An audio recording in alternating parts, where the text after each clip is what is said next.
ప్రవాస భారతీయురాలైన డాక్టర్ ఎల్లవర్తి రంగనాయకి స్వగ్రామమైన గుడివాడకు అన్ని విధాలా చేయూతనందించడం అభినందనీయమని, ఆమె సేవలను ఆదర్శనీయంగా తీసుకోవాలని వక్తలు కొనియాడారు. రూరల్ మండలం గుడివాడ గ్రామంలో మేడూరు బసవ పున్నయ్య సత్యవతమ్మల పేరిట వారి కుమార్తె ప్రవాస భారతీయురాలు డాక్టర్ ఎల్లవర్తి రంగనాయకి 25 లక్షల రూపాయలతో గ్రామస్తుల సేవార్థం సామాజిక భవనాన్ని నిర్మించారు. ఈ భవనాన్ని బుధవారం సాయంత్రం ఆమె ప్రారంభించారు. ముందుగా గ్రామస్తులు మేళతాళాల మధ్య పూలు వెదజల్లుతూ ఆమె కుటుంబ సభ్యులకు ఘన స్వాగతం పలికారు. గ్రామస్తుల సేవార్థం గ్రామానికి ఆమె చేసిన ఆర్థిక సహాయం, ఇతర సేవా కార్యక్రమాలను వెల్లడించారు. గ్రామాభివృద్ధి లక్ష్యంగా కృషి చేస్తున్న డాక్టర్ ఎల్లవర్తి రంగనాయకి సేవలు ఆదర్శనీయమని అన్నారు. గ్రామంలో లైబ్రరీ ఏర్పాటు, కెనాల్ పై బ్రిడ్జ్ నిర్మాణం, బస్సు షెల్టర్ వంటివి ఆమె దాతృత్వంతో ఏర్పాటైనట్లు గుర్తు చేశారు. భారీ అగ్ని ప్రమాదం జరిగినప్పుడు గ్రామస్తులకు ఆమె అందించిన సేవలు చిరస్మరణీయమని కొనియాడారు. ప్రతి ఒక్కరూ సంపాదించిన దానిలో కొంత భాగం పుట్టి పెరిగిన ఊరికి సేవా కార్యక్రమాల రూపంలో ఖర్చు చేయాలని సూచించారు. అనంతరం డాక్టర్ ఎల్లవర్తి రంగనాయకిని దుస్సాలువా పూలమాలలతో ఘనంగా సత్కరించి జ్ఞాపిక అందజేశారు.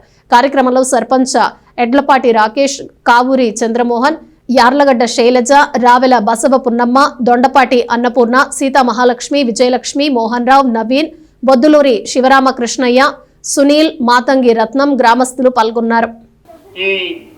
ఈ బ్రిడ్జికి నిధులు మంజూరు చేద్దాం, కాకపోతే దానికి ఒక ఎన్ఆర్ఐ కంట్రిబ్యూషన్ అనేది ఇవ్వాల్సిన అవసరం ఉంది.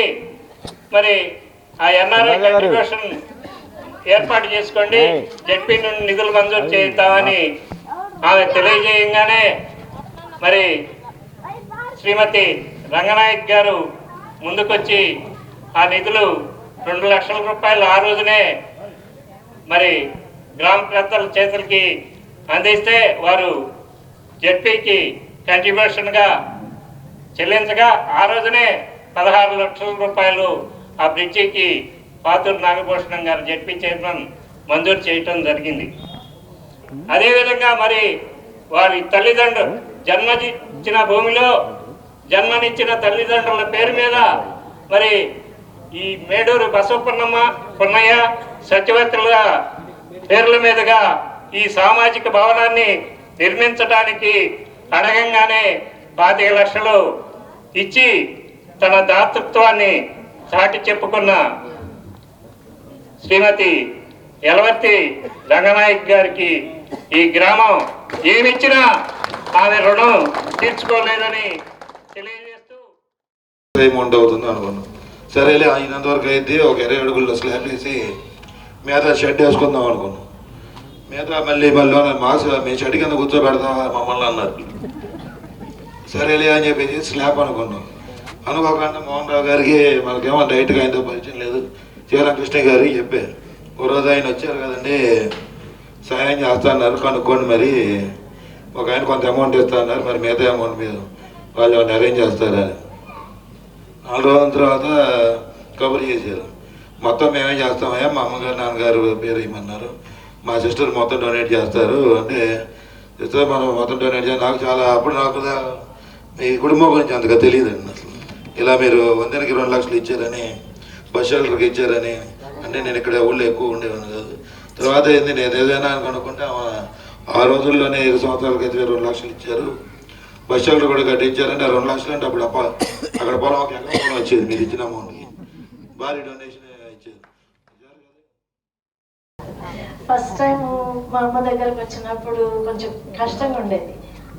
ఆ రోజుల్లో రావుకుంపాడులో చాలా గారాభంగా ఊరి పాపలాగా అసలు ఎంతో గారాభంగా ఉండేది. కానీ ఇక్కడికి వచ్చాక క్రమశిక్షణ మొదలైంది ఫస్ట్ టైం, మొదటిసారిగా. సో క్రమశిక్షణ మొదలైనప్పుడు మా అమ్మ అంటే భయం ఉండేది, సత్యవతం అంటే భయం ఉండేది. ఆ రోజుల్లో అమ్మని కూడా పిలిచేదాన్ని కానీ, బేబీ గారమ్మ అని పిలిచేదాన్ని. కానీ తను మా నాన్న ఎక్కువ కనపడేవాడు, నైట్ ఎప్పుడో లేట్గా వచ్చేవారు. వచ్చాక భయం ఉండేది ఆయన అంటే కూడా. కానీ క్రమశిక్షణ, మనుషుల పట్ల గౌరవం అవన్నీ మా నాన్నని చూసి నేర్చుకున్నాను.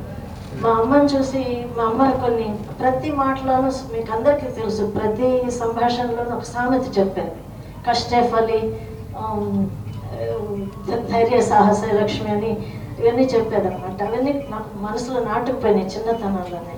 ఒకరోజు మీకు ఎవరు తెలుసో లేదు, ముత్తయ్య బాబా గారు ఉండేవారు ఇక్కడ. వాళ్ళ అమ్మాయి నా బెస్ట్ ఫ్రెండ్, అమ్మాయి పేరు రుక్మిణి. పాప చనిపోయింది, ధనుర్వాతం వచ్చి చనిపోయింది. వచ్చేటప్పుడు వచ్చాక ఏడుస్తుంటే, ఈరోజు మనం ఈ ఊరు వచ్చేటప్పుడు సూర్యాస్తమం చాలా బాగుంది, ఈరోజు సూర్యాస్తమం. ఆ సంఘటన గుర్తొచ్చింది.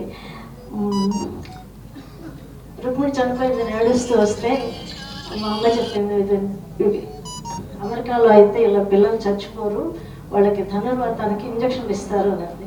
అంటే నేనైతే పెద్ద అయినాక అమెరికా వెళ్ళి ఇంజక్షన్ తీసుకొచ్చి పిల్లలందరికీ ఇస్తాను, అప్పుడు డాక్టర్ని అవుతానని చెప్తే, అప్పుడు సంధ్యావేళ అన్నావు, తప్పకుండా అవుతావు, అమెరికా వెళ్తావు, డాక్టర్ అవుతావు అని ఆ రోజు దీవెనతోనే నేను డాక్టర్ అయ్యాను.